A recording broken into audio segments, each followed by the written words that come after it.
Primeiramente, gostaria de agradecer ao Grupo FRG pelo convite, né, para participar do terceiro Fórum e Feira Internacional do Hidrogênio. Sou o Sérgio Augusto Costa, presidente executivo da Associação Brasileira de Hidrogênio e Combustíveis Sustentáveis, a ABIC, e hoje vamos falar um pouco sobre o hidrogênio verde e o futuro da mobilidade urbana. A Associação Brasileira de Hidrogênio e Combustíveis Sustentáveis, a ABIC, é uma entidade nacional sem fins lucrativos, né? Temos como missão implementar e otimizar as condições de mercado, tecnológicas e regulatórias necessárias para o desenvolvimento de hidrogênio e dos combustíveis sustentáveis no Brasil, né? A ABIC representa não somente as empresas de hidrogênio verde, né, mas todas as organizações que consomem hidrogênio, produzem hidrogênio e que estejam efetivamente comprometidas em realizar a transição energética para a economia sustentável por meio do hidrogênio verde. Ou seja, empresas que hoje estão trabalhando com hidrogênio advindo de combustíveis fósseis, mas que querem migrar para o hidrogênio verde, que querem fazer realmente a transição energética. Esse é o significado de transição energética. Somos parceiros da Associação Alemã de Hidrogênio e Células de Combustível, né, que é uma associação que atua desde 1996 na indústria sustentável de hidrogênio na Alemanha, que é o maior consumidor de hidrogênio no mundo, né? E juntos buscamos impulsionar a transição para uma economia mais verde e comprometida com a sustentabilidade. Mais informações, por favor, nos sigam nas nossas redes sociais, no LinkedIn, Instagram, Facebook e na internet. O nosso conselho de administração fundador, né? É importante dizer as empresas que fazem parte da fundação da BIC. A primeira delas é a Horse Cars, que é uma joint venture entre a Aramco, a maior petrolífera do mundo, a Renault Cars, a Renault Automóveis, né, e a Geely. A Geely é a empresa que adquiriu parte da Volvo, né. Bem interessante que essa empresa está trabalhando já com uma nova formatação de veículos a combustão interna, utilizando combustíveis sustentáveis, né, advindos do hidrogênio, como metanol, o querosene e outros, tá. A Copel, todos conhecem a Copel, um grande gerador de energia hidrelétrica, além de eólica e solar também, né? Fonte renovável, a CEMIG, um grande gerador de energias renováveis, hidrelétrica, solar e eólica também. A Vilco Energias Renováveis, uma empresa de projetos, desenvolvimento de negócios. A Wärtsilä, um dos grandes produtores de motores a combustão interna, que também estão realizando a transição energética para o hidrogênio, principalmente por meio do metanol. A Celéu Redes, que é um grupo de investimentos aqui no Brasil de infraestrutura, de transmissão, e redes e concessões, e a Lecnor Brasil, que é um grande grupo de engenharia, né, que faz parte de EPC, tá? Bom, primeiramente dizer um pouco sobre as vantagens competitivas do hidrogênio, né? O hidrogênio verde no Brasil, ele é muito competitivo, basicamente porque nós temos uma matriz renovável, né? Então, a matriz elétrica brasileira, ela é basicamente hídrica, com 50%, solar fotovoltaica em torno de 15%, eólica em torno de 12%, e se você somar junto com biomassa e biogás, nós teremos aí cerca de 85% renovável. Diferentemente de muitos países na Europa, né, nós temos uma grande geração de energia renovável. E isso afeta diretamente a nossa competitividade de produzir o hidrogênio verde, que é o hidrogênio advindo de fontes renováveis. Por quê? Porque o nosso CAPEX, o nosso custo de implantação, principalmente em eólica e solar, é um dos mais competitivos do mundo, é um dos mais baixos do mundo, tá? E a nossa expectativa, né, para o horizonte ali de 2030, 2035, 2040, é que tem uma diminuição ainda maior, por exemplo, em eólica, né, que hoje está na faixa de 120 a 140 reais o megawatt-hora, a gente talvez vai cair aí, talvez aí para 70%, 60% desse valor aí. Então, a expectativa é de talvez chegar aí a 80 reais, 90 reais o megawatt-hora ou até mesmo menos, tá? E a solar também é bem competitiva, uma faixa de preço semelhante, né, em torno de 145 a 180 reais o megawatt-hora hoje, lembrando aí que o custo dos painéis fotovoltaicos deverão cair ainda mais, o que vai fazer com que seja mais competitivo essa fonte também, tá? Conforme a McKinsey Company, a expectativa de geração de hidrogênio verde no Brasil para 2030 é aproximadamente entre $1,50 a $2,30 por quilograma de hidrogênio, tá? Esse é o custo nivelado do hidrogênio, ou seja, o custo de produzir o hidrogênio no Brasil vai variar mais ou menos nessa faixa.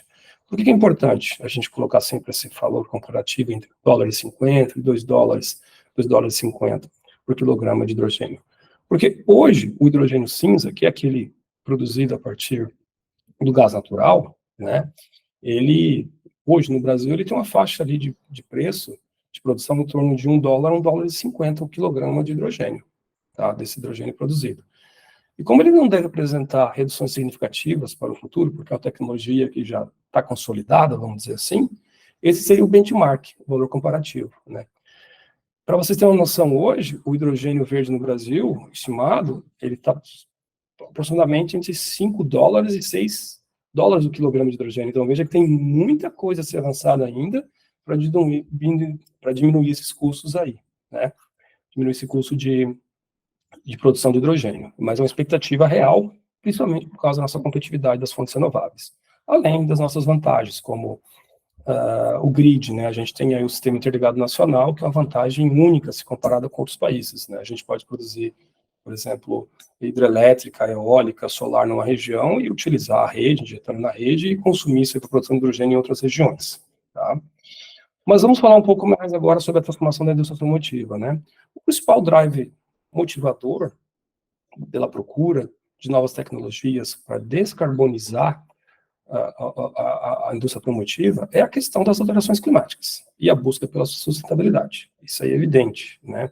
Então, as emissões de carbono e também a qualidade do ar que se respira nos grandes centros urbanos, ele é o fator que está evidenciando aí. Inclusive, agora, essa semana, a gente está passando aqui por uma onda de calor, né? Nunca se viu um calor tão grande como a gente está sentindo agora em novembro, né?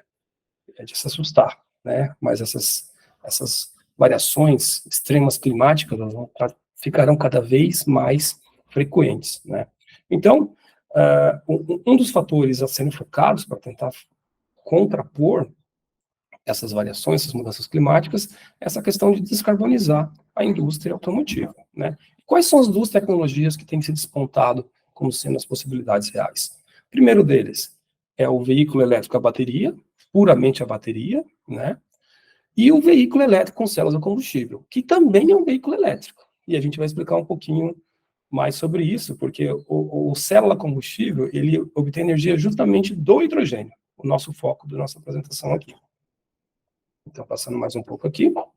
Então, grandes montadoras, praticamente todas as montadoras têm focado em um caminho ou outro, ou seja, algumas estão focando em desenvolver veículo elétrico puramente, outras estão focando em desenvolver os veículos híbridos, que são esses, né, que a gente pode considerar o célula combustível de hidrogênio como sendo um veículo elétrico híbrido, né, e até algumas outras tecnologias que a gente não vai abordar aqui. Então, todas, absolutamente todas, como Toyota, Honda, Audi, BMW, estão focando, por exemplo, na tecnologia para transformar, descarbonizar os veículos pesados, né? Desculpa, veículos de passeio. E temos aqui também o foco dos veículos pesados, tá? Que é onde a gente acredita que seja a maior competitividade. Basicamente, Volvo, Iveco, a GWM tem focado na descarbonização, tem focado na tecnologia de combustível para veículos pesados. Mas a gente vai explicar um pouco melhor sobre isso aqui mais à frente. Bom, assim como os carros elétricos, tá? Os veículos movidos a hidrogênio, eles usam a eletricidade para alimentar um motor elétrico, ok? Porém, os veículos a célula combustível, eles utilizam justamente essa célula de combustível alimentada pelo hidrogênio. Em vez de extrair a eletricidade apenas de uma bateria, ele vai extrair de uma reação química. Vamos explicar um pouco melhor agora. Então, o que acontece? Você tem uma conversão de energia potencial química armazenada sob a forma de ligações químicas em energia elétrica. Então, o que a gente tem aqui? A gente tem aqui, basicamente, uma célula combustível, que vocês podem ver aqui. É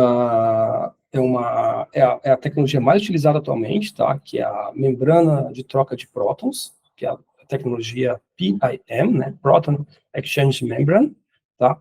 Em que, nessa célula combustível, você tem uma membrana eletrolítica, prensada entre um eletrodo positivo, tá, e um eletrodo negativo. Nós temos o cátodo do lado direito e o anodo do lado esquerdo. Onde está o hidrogênio ao lado negativo, onde vocês estão vendo o oxigênio ao lado positivo. Então, o hidrogênio, ele é inserido no anodo, tá? Ele é inserido no anodo, e o oxigênio do ar, que vai alimentar o circuito, ele é inserido no cátodo. E aí as moléculas de hidrogênio se dividem em prótons e elétrons, tá? Devido a uma reação eletrolítica no catalisador da célula de combustível, que é justamente a região onde vai acelerar esse processo, a catálise, né?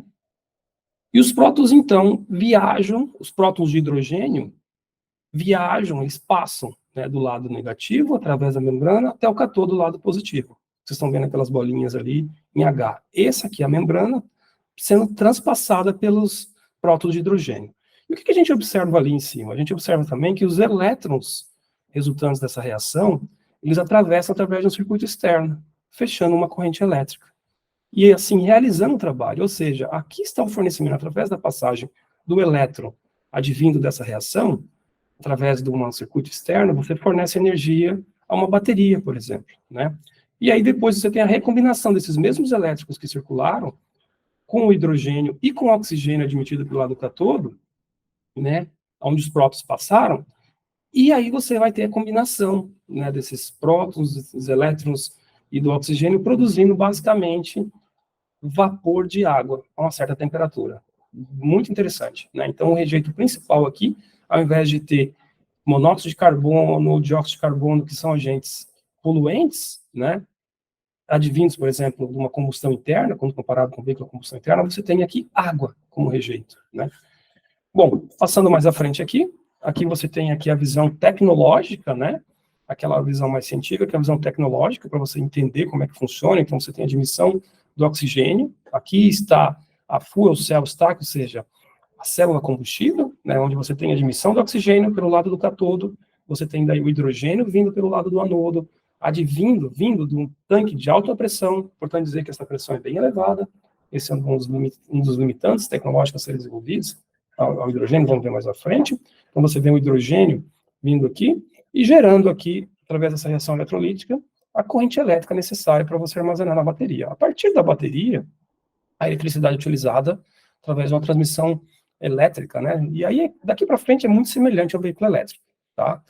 Praticamente, a partir da bateria, é um veículo elétrico, ok?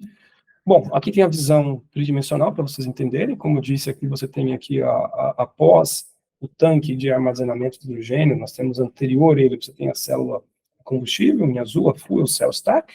Você tem o battery pack, que é a bateria em si, né? E após a bateria, você tem toda aqui a transmissão elétrica do motor, a conversão de corrente contínua, corrente alternada, enfim. E tem todas as componentes que um veículo elétrico possui também, ok?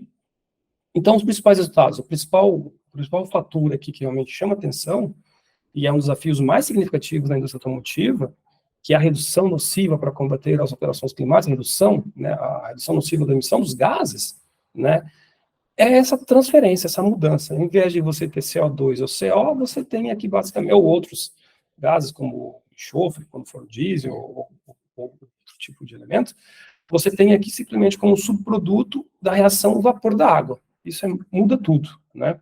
Muda todo o conceito que a gente tem de poluição, tá? Uma coisa importante aqui, se a gente for comparar os veículos movidos a hidrogênio, célula combustível, né, é que eles têm realmente uma alta eficiência nesse processo de conversão química do hidrogênio em energia elétrica, com perdas mínimas, comparado aos veículos a combustão interna, por exemplo, tá? E a gente tem observado que as principais vantagens, que vamos ver daqui a pouco, têm se sobressaído nos veículos pesados, tá? Então, mas uma coisa importante a se notar é que, além da eficiência e do desempenho das células de combustível, o próprio abastecimento de hidrogênio desempenha um papel vital na sustentabilidade global da tecnologia, ou seja, no avanço tecnológico. A gente tem que observar que tem muita coisa a ser desenvolvida ainda, e essa parte de abastecimento é um ponto importante, devido aos altos níveis de pressão e de manobrabilidade. Lembre-se que o hidrogênio é um gás altamente inflamável, né, e demanda altíssimas pressões para ser trabalhado com ele, né? Então, isso aqui é uma questão que a tecnologia tem que avançar bastante ainda, tá? Bom, mas vamos focar aqui nas vantagens, né? As vantagens dos veículos movidos a hidrogênio, os veículos a combustão, a célula combustível, né? Primeiro é zero emissões de poluente. Fundamental, é zero. É só liberação de vapor de água, tá? Outra questão, se você comparar com mesmo veículos a combustão interna, né? Combustíveis fósseis, ou mesmo a bateria, é a capacidade de abastecimento. É muito rápido, você simplesmente troca o tanque. Né? Você troca o tanque ou você enche o tanque. Né?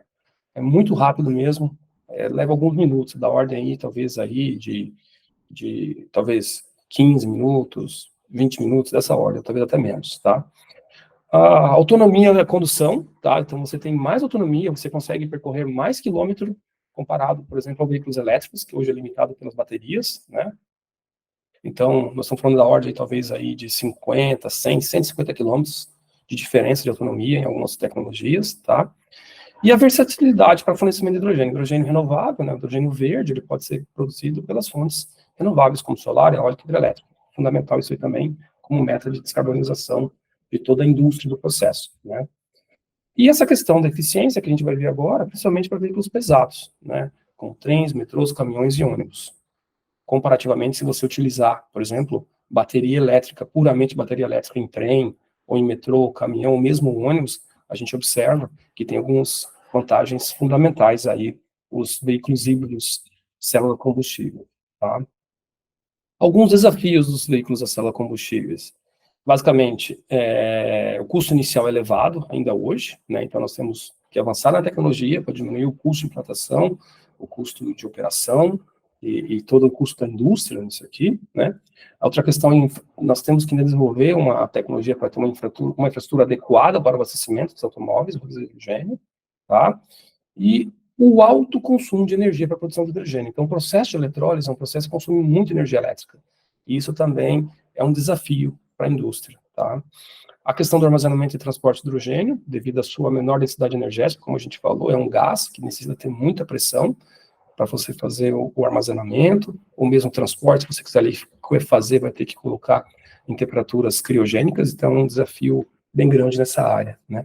E aqui no Brasil também a questão da falta do marco regulatório, que é o que traria condições adequadas para que os projetos, os investimentos realmente avancem de uma forma que diminua os custos, né, e a tecnologia possa ser mais otimizada, né? A gente tem a expectativa aí que o marco regulatório do hidrogênio e dos combustíveis sustentáveis, né, ele venha a ser definido aí até o final do ano, ou mesmo para o início do ano que vem, né? Já tem os projetos de lei na Câmara, já tem a minuta também do projeto de lei do Poder Executivo, e a gente acredita que vai haver uma convergência para a gente finalmente ter um marco regulatório do hidrogênio verde no Brasil. Vamos também agora fazer um comparativo, rapidamente, aos veículos movidos a hidrogênio, célula combustível, quero dizer, com os veículos elétricos da bateria, importante. Então, vamos começar aqui, basicamente, pela zero emissão de poluentes, como nós falamos, ele tem maior autonomia, da ordem de 100 a 150 km, se comparado com veículos elétricos, né? O menor tempo de abastecimento, como já tínhamos falado anteriormente, a versatilidade das fontes de produção de hidrogênio e a maior eficiência em veículos pesados, né? Os veículos elétricos aqui, a bateria, eles têm um preço inicial hoje mais baixo, tá? E hoje também já possui a questão da infraestrutura de abastecimento, né, de recarregamento dos veículos a bateria, né? Então, essa questão fundamental também, quanto à questão da infraestrutura dos veículos a bateria, que tem que ter uma infraestrutura de recarregamento, né?